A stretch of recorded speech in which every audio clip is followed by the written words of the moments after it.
Yeah, so my name is Del Hanson, and I graduated in, oh God, I guess 2015. Um, yeah, 2015 from the high school.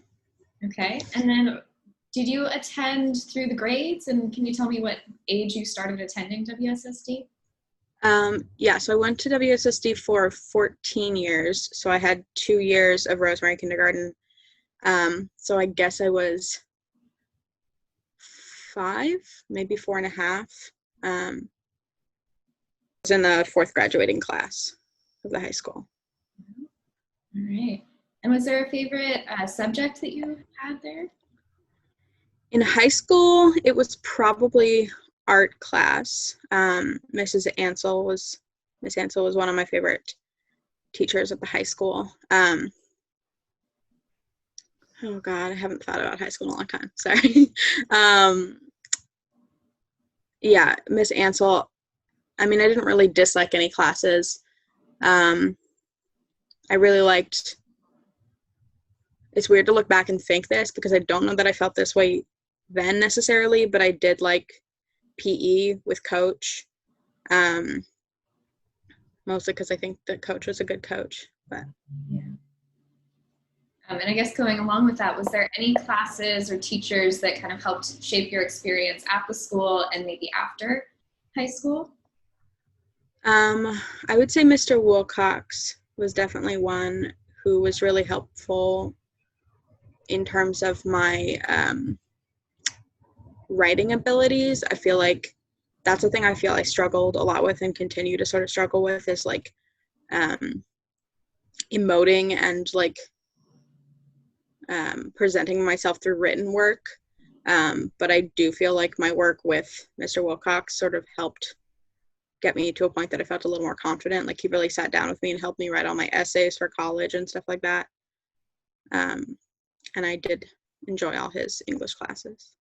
Oh, that's awesome. So I guess that my next question was going to be how would you say that experience helped prepare you for the next stage in your life or going to college and things like that? But Yeah, I mean,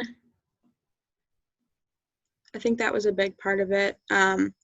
I think having the ability to sort of, once we got to high school, get to pick a little bit of electives and sort of like tailor my experience in the high school, I think was really helpful to me because I really enjoyed and did really well in Spanish. And I had Profe Nunez, who left a few years ago. But, you know, like getting to go more advanced in Spanish and like not going as far into the sciences because it wasn't really my area of expertise or my area of interest. And I think having that sort of prepared me for the specific college that I went to. I went to Hampshire College in Amherst, Massachusetts, which I would say is one of the few colleges that sort of presents its curriculum in a way that is similar to what we had at WSSD, or at least as far as I found. We didn't have grades, we had evaluations. The majors were self-designed. So personally, I feel like Waldorf helped prepare me for that form of college. Yeah. so I kind cool. of went into your next question. Yeah. And what did you major in?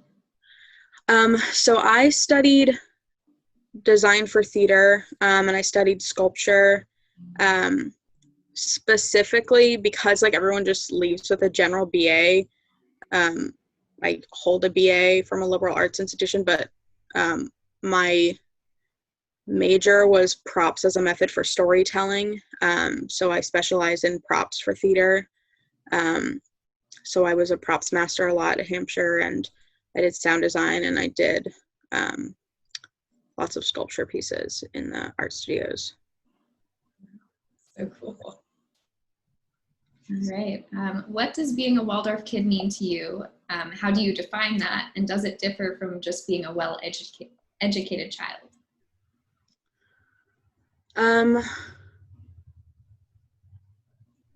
I think the thing that I connected with the most during my Waldorf education was having lots of creative outlets, that from what I've heard from peers of mine is not a thing that they necessarily had at their schools.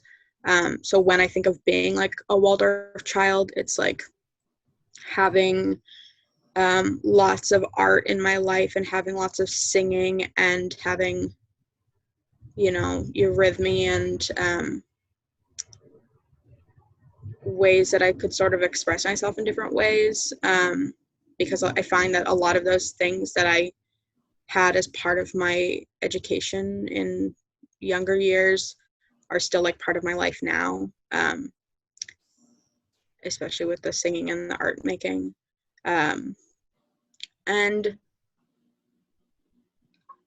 I don't think that that is exactly what it would look like to be just a well-educated student, because I think that the ways that they try to help you learn and grow and like enrich your life in different ways at Waldorf, through the different media that I mentioned, impacted me in a specific way, and I think really works well with people who don't always necessarily like, you know, express themselves in a specific way or like a regimented way in the ways that you have to at a lot of other institutions. Like for instance, when I got to high school and we had the project on Dante's Inferno, and we had like the opportunity to do, I think our final project was to like do something that somehow represented all 9 circles of hell, but you could like choose what media you went into. And it was really powerful to see all the different directions that people chose because of like what aligned best with their skill set or, you know, their favorite thing to work with. And so having like opportunities like that like I think in other schooling systems you might have to like just write papers or, you know, do a PowerPoint or something, which is like not my jam. So I really got to do like I felted the 9 layers of hell, and I tried to do like iconography that was like represented in those levels that I could like easily felt and manipulate onto this piece, that would communicate the ideas. Sorry, I went really into that, but you know, like that was really powerful for me as part of my education. That's awesome. And what would you say to someone that's maybe considering coming from a different middle school to a Waldorf high school? I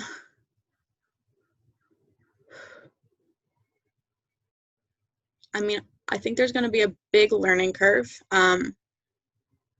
especially having gone through a different kind of education all through like those like important years of like middle school and stuff, when you've sort of started to establish your personality, as it were. But I do think that you're given a lot of cool opportunities. And obviously not everything is going to be everyone's favorite thing to do.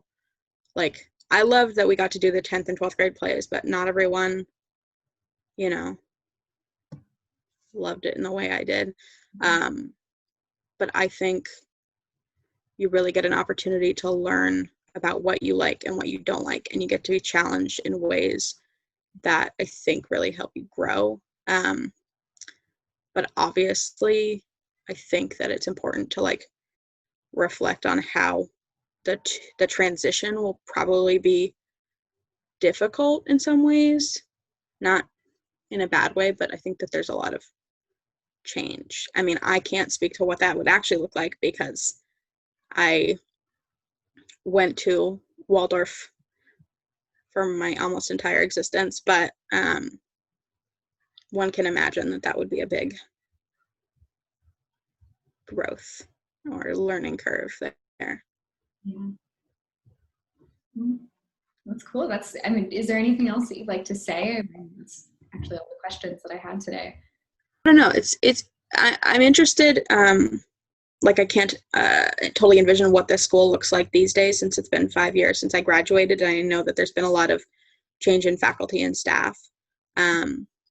But I do think it's a really cool opportunity to be part of something that's growing in that way. And like that, like they kept saying that like I was part of like one of the pioneering classes because I was in the 4th graduating class, and so probably my education there differs a lot from what people are getting now because of the faculty.